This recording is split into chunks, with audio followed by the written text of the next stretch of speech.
사랑과 마음 상담센터에서 보내드리는 새벽 프로그램 이른 아침 햇살 받기 시간입니다. 하나님의 말씀을 들으며 새롭게 되는 나를 체험하는 시간 되시길 바랍니다.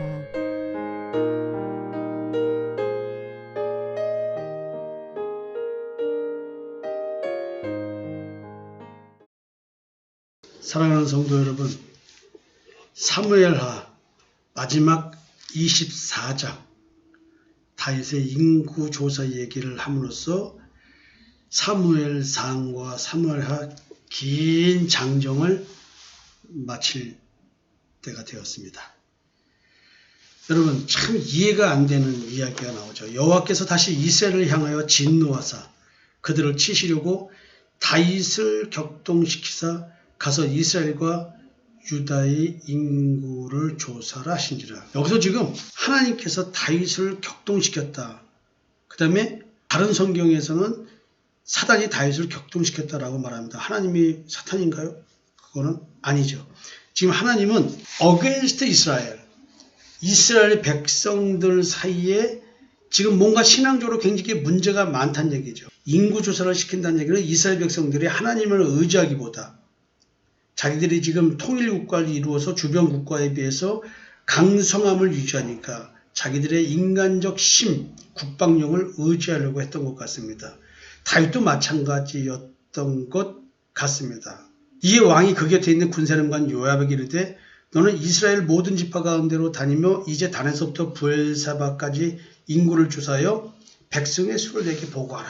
이렇게 이런 지시를 해요. 다윗 생애에서 두 번째 큰 범죄를 지금 사무엘하 마지막 장에서 기록하고 있습니다. 지금 다윗이 요압과 신하들의 반대를 무릅쓰고 인구조사를 시키고 또 이 범죄로 인해서 징계가 하나님께서 내려오는 것, 선택을 하라고 줬는데 하나님께서 징계의 종목을 줬습니다. 벌목을 몸으로 줬는데 다윗이 하나님께 도리어 징계권을 들듯이 자기는 하나님 손에 들어가겠다라고 하는 개념으로 징계를 받아들이고요. 또 다윗이 하나님의 지시에 따라 다윗의 회개, 진실한 회개를 보신 하나님께서 갓선지자를 통해서 타작마당 아라우나 오르나의 타작마당에서 제사를 드리도록 하면서 이야기가 이렇게 전개됩니다. 다윗이 즉위 초기에는 참 미비한 군사력 때문에 주변 모든 국가들, 나라들의 침범을 많이 받고 그와 싸움으로써 하나님께서 승리를 하게 해주심으로 말미암아 이와 같이 통일 국가를 이루는 태업을 이뤘던 것입니다. 왕권이 좀 탄탄하게 됐는데 어느 순간인가 나의 승리이시며 나의 방패이시며 나의 요새이시며 나의 등불이라고 하던 나의 도움이라고 했던 다윗의 이 겸손함은 사라졌던 것 같습니다. 도리어 정반대로 눈에 보이는 인간의 힘, 국방력을 의지하려고 했나? 쭉 한번 살펴보도록 하겠습니다. 이제 요압에게 이렇게 얘기를 했습니다. 근데 문제는 뭐냐면 다윗 무의식 속에 인간적인 힘, 자기의 유능함, 위대한 왕 이런 거를 하나님 빼고 자기가 드러내고 싶었던 것이 있지 않았는가. 이게 우리의 본질이겠죠. 인간의 본질. 이런 인간의 본질이 만들어내는 포장된 하나님의 일, 요걸 분별하지 못하면 엄청난 징계를 겪게 된다는 것이죠. 주석에 보면은 이런 인구조사는 제사장들이 맡아서 하는 거였거든요. 근데 지금 왜 제사장을 안 시키고 요압 장군, 이제 군대의 수장이죠. 왜 요압에게 이런 거를 계수를 하라고 하냐는 것이죠. 참 희한하죠. 근데 지금 인구 조사를 하게 되는 것, 하나님에 의해서 합법적인 인구 조사하는 그 목적은 뭐냐면 생명의 속전을 내게 하는 데 있었습니다. 즉 생명의 속전은 성소에 봉헌됩니다. 여호와께 속한 것입니다. 하나님의 구원의 은총에 감사함과 동시에 자신들이 하나님께 속했음을 고백하는 의식 중에 하나로서 인구 조사를 해서 생명의 속전을 내게 하는 것. 이래서 인구 조사를 하는 건데 다윗은 지금 제사장들 통해서 조사한 것이 아니라 요압을 통해서 하는 거 보니까 국방력이 어느 정도인가에 대한 자기 확신을 얻기 위한 것이 아니었는가. 뭔가 국방력을 또 강화하려고 하는 그런 의지가 있지 않았을까라는 생각을 듭니다.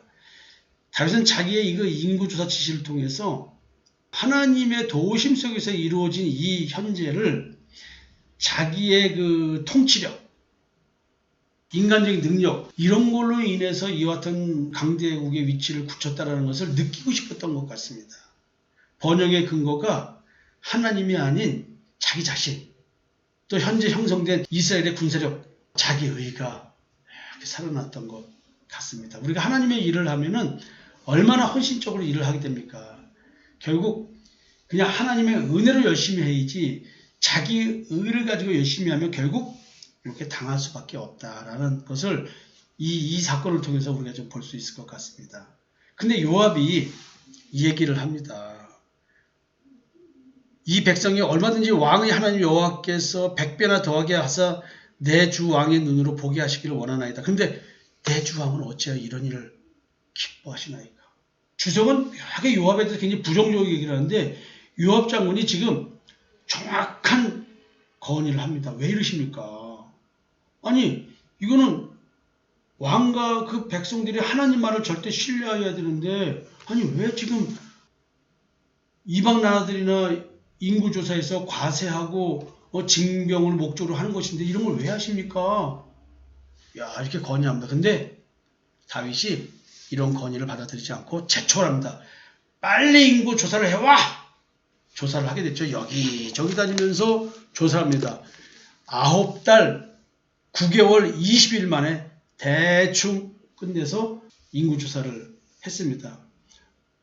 역대상을 보면 요압이 왕의 명령을 믿게 여겼다. 이게 싫어했다는 거죠. 그래서 사실은 레위 지파와 베냐민 지파는 조사하지 않았답니다.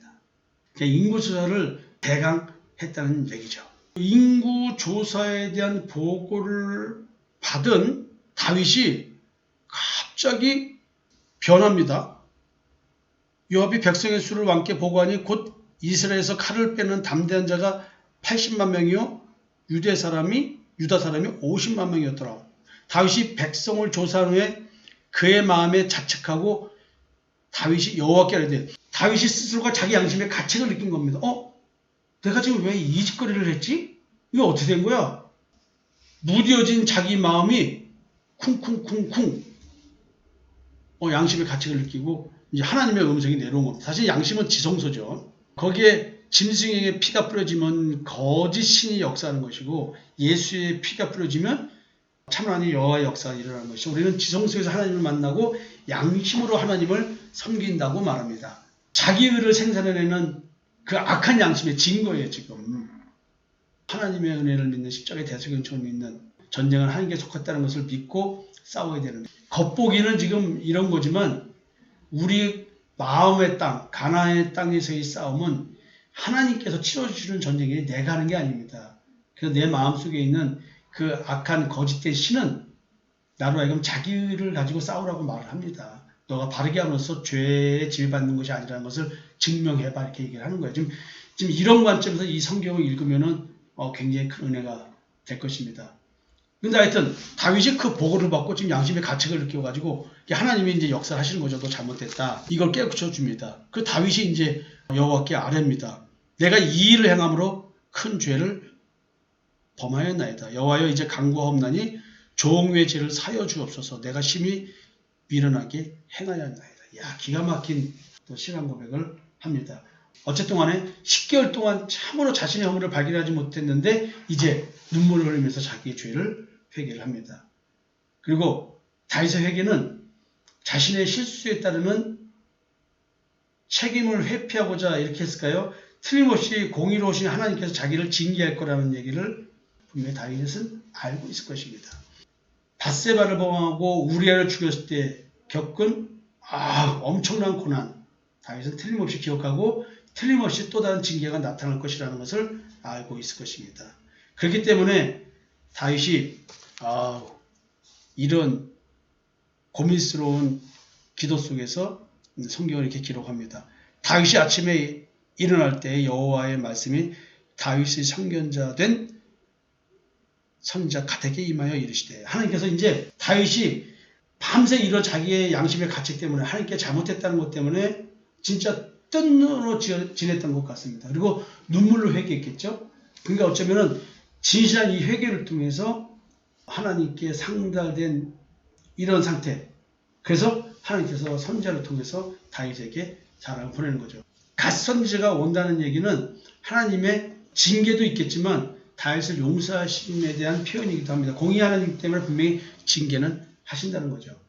다윗이 망명 시절에 모압 땅을 떠나서 유다 땅으로 가라고 권면해준 선지자 갓이 와서 다시 또 얘기를 합니다. 하나님께서 징계의 내용을 주고 선택하라고 얘기를 하십니다. 기가 막힌 거죠. 그냥 징계하시면 되는데 또 얼마나 사랑하시면 징계 이야기를 3개를 합니다. 7년 기근, 아니면 왕의 원수에게 쫓겨나서 석 달 동안 도망다니게 하는 것, 아니면 사흘 동안 전염병이 생기는 것, 어느 걸 선택하겠느냐.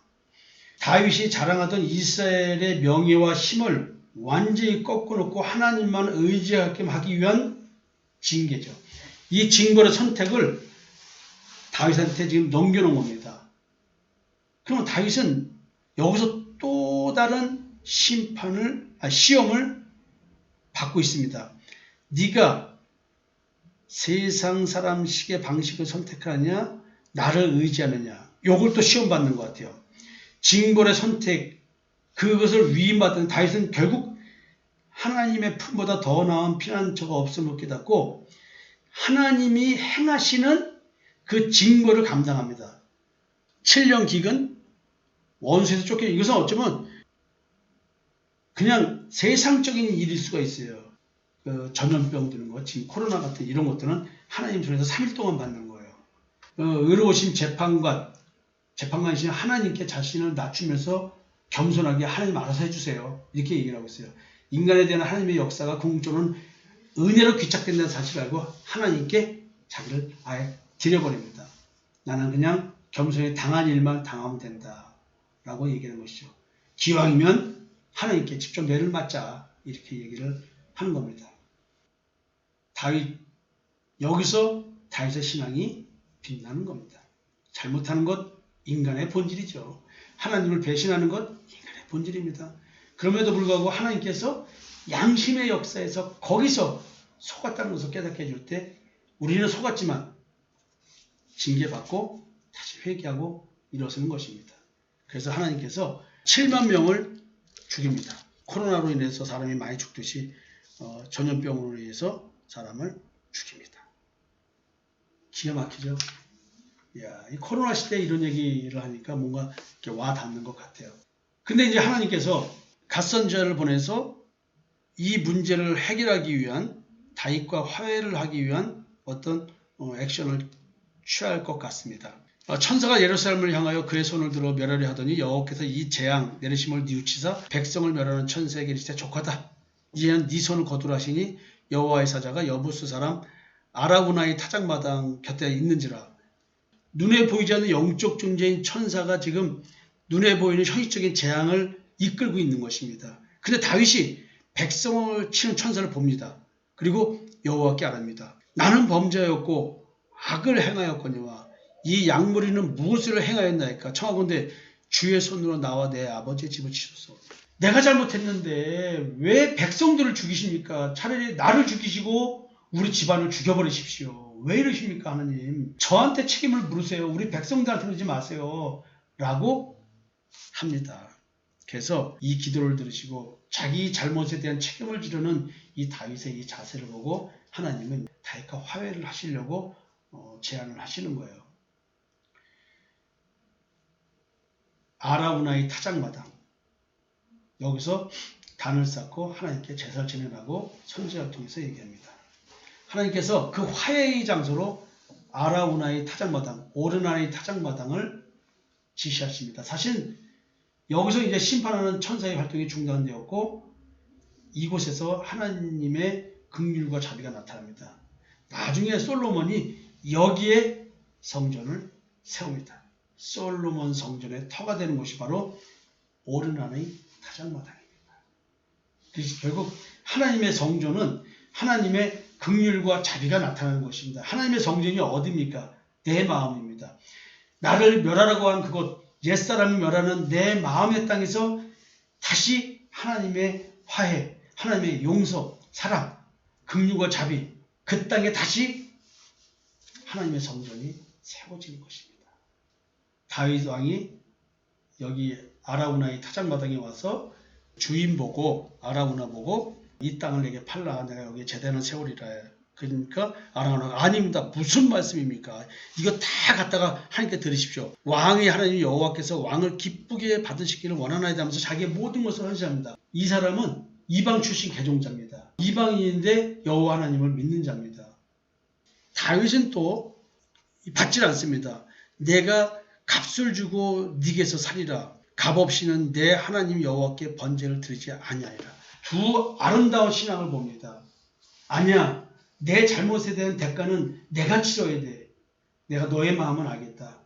너의 참된 헌신 내가 충분히 이해하고 받는다. 그렇지만 이번 일은 내가 희생을 드려야 돼. 내 돈 드리고 내 희생 드려서 하나님께 제사를 드려야 돼. 내 잘못이거든. 이런 얘기를 합니다. 참으로 아름다운 신앙인들의 모습을 바라보게 됩니다. 그리고 이제 마지막 말입니다. 그곳에서 여호와를 위하여 제단을 쌓고 번제와 화목제를 드렸더니 이에 여호와께서 그 땅을 위한 기도를 들으시매 이스라엘에게 내리는 재앙이 그쳤더라. 사랑하는 성도 여러분, 사랑과 마음 상담센터에서 신앙생활하는 예수 닮은 섬김이 서번트리들 여러분, 오늘 다윗의 이 엄청난 잘못 속에서 회개하고 하나님께 겸손히 무릎 꿇고 징계를 받아들이고 또 거기서 하나님의 긍휼을 받는 다윗을 보면서 우리는 이런 존재이기에 그리스도만 바라보는 삶을 살 수밖에 없는 것입니다. 요즘 제가 우리의 삶을 통해서 하나님을 경험한다는 얘기를 하지 않습니까? 지금 하나님의 관점에서 나의 삶을 보고 내가 경험되어진 나의 삶 속에서 그 하나님의 관점에서 해석을 하고 하나님의 관점에서 내 삶을 의미 부여한다고 한다면 비록 어마어마한 일을 당한다 할지라도 그리고 우리의 삶 속에서 당해봤자 뭐 얼마나 어마어마한 일이겠습니까? 평범하고 때로는 평범하지도 못한 우리들의 삶 속에서 경험되어지는 우리들의 일상의 삶, 그 삶에서 이 같은 하나님의 긍휼과 자비, 나를 향한 관심과 사랑, 이런 것들이 늘 배어있어서 내게 하나님은 말씀하고 계시다는 것이죠. 우리 인간의 본질인 하나님을 거부하고 불순종하는 그런 선택을 하지 말고 세상적 가치관으로 자기중심적으로 해석하지 말고 늘 하나님의 관점에서 나를 보고 나의 삶을 해석할 수 있는, 그래서 하나님의 뜻을 따라서 나를 향한 하나님의 뜻, 그걸 따라서 의미 부여할 수 있는 그런 하루를 살았으면 좋겠습니다. 여러분, 긴 시간 아침 달려왔습니다. 이른 아침 햇살 받기 사무엘상 사무엘하 여기서 마치겠습니다. 내일부터는 또 열왕기상을 들어가려고 합니다. 여러분 사랑합니다. 감사합니다.